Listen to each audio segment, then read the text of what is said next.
A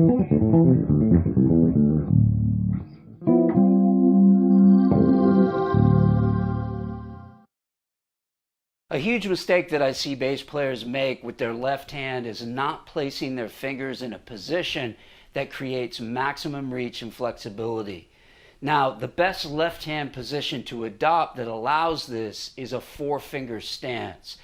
The reason for this is that when your fingers are open, it brings the muscles on either side of the palm into action and helps you to balance and secure a stronger left hand position, allowing greater finger dexterity. With that said, there's another left hand stance that I'm sure you're all aware of, where the 3rd and the 4th finger are used as one unit. This stance is used primarily by upright bass players, although many electric bassists use this stance as well. On the electric bass, this can be useful in the low registers when playing a repetitive groove to avoid fatigue and facilitate further stamina. The problem that can result from using this stance as a primary is that when it's time to play a line that requires accuracy and speed, everything just gets sloppy and flies out the window. What this has resulted in over the years is bass players who primarily use one left-hand stance, either the 4-finger or the 3-finger stance, and never combine the two stances together. This is a huge mistake. Now, the 3-finger stance is great if you're playing a groove in the low register like this.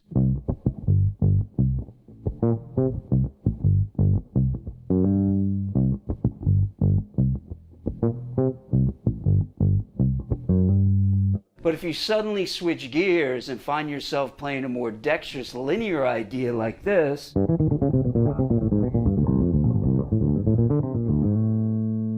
then you're going to need a strong 4-finger stance. So the answer lies in combining these two stances together. And a great exercise to gain some flexibility with this concept is taking a scale in a position where it actually lies across two positions. The natural minor scale outlines this perfectly, so let's go ahead and take a look at this. Now, if we look at this in A minor, I'm going to play the A natural minor scale in one position.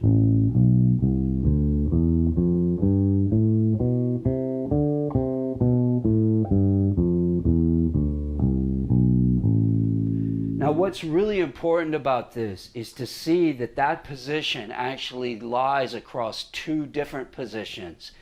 The reason is that we're starting it here. That's within the 1 finger per fret, or that 4-finger stance position.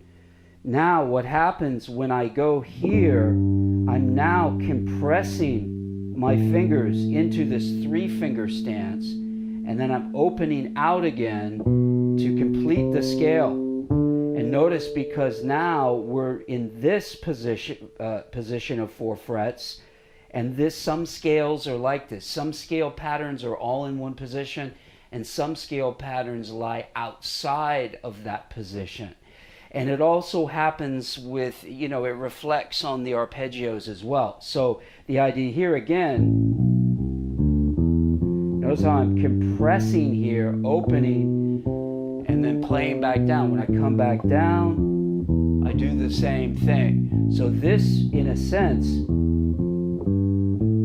is a good primer to show how we're actually mixing these fingerings together. But we actually need a better drill that actually combines some scale ideas and also some arpeggiated ideas within it to show us how to do this in action.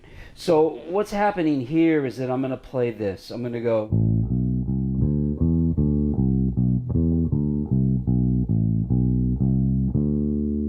That's going to be the phrase, and then I'm going to repeat that from the 3rd. And notice that I don't go to the 2nd, because I don't want to make this a lame scale pattern. I want to make this into outlining the chord, which is going to be an A minor 7 chord. So I start on my 3rd for the next pattern. It makes us more chord aware as well.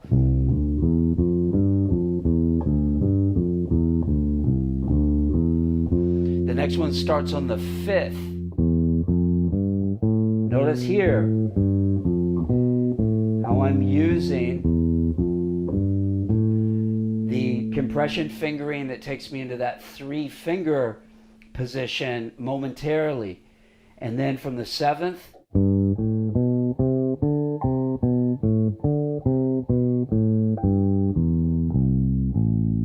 and then I play the arpeggio going down.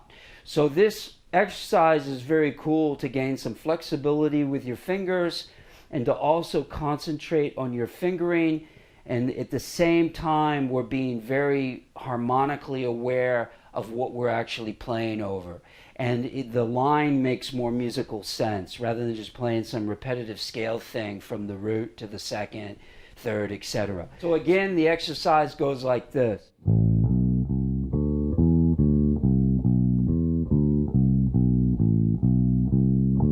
Go to the flat 3.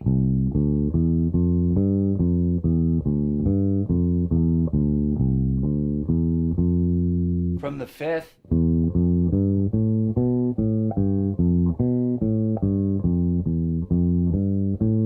And from the flat 7.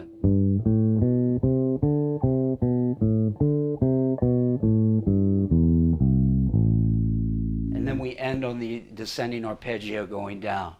So what's really cool about that is that when you put that all together, it's going to sound like this.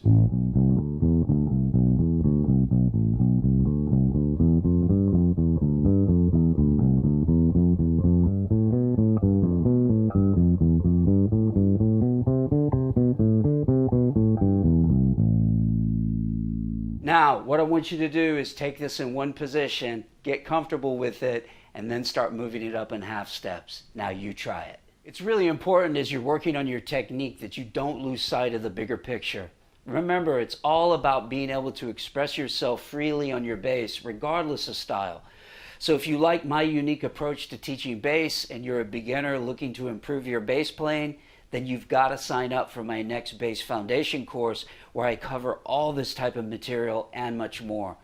The course starts on August 31st and there's still some spaces left. So just click over here on this link and get started and secure your spot now. Please remember to like and subscribe, and even better, share this video with your friends. That way YouTube will think I'm awesome. And if you subscribe, make sure that you click on the notifications bell. That way, every time I release a new video, you'll be immediately notified. Until next time, practice smart, work hard, and play creatively.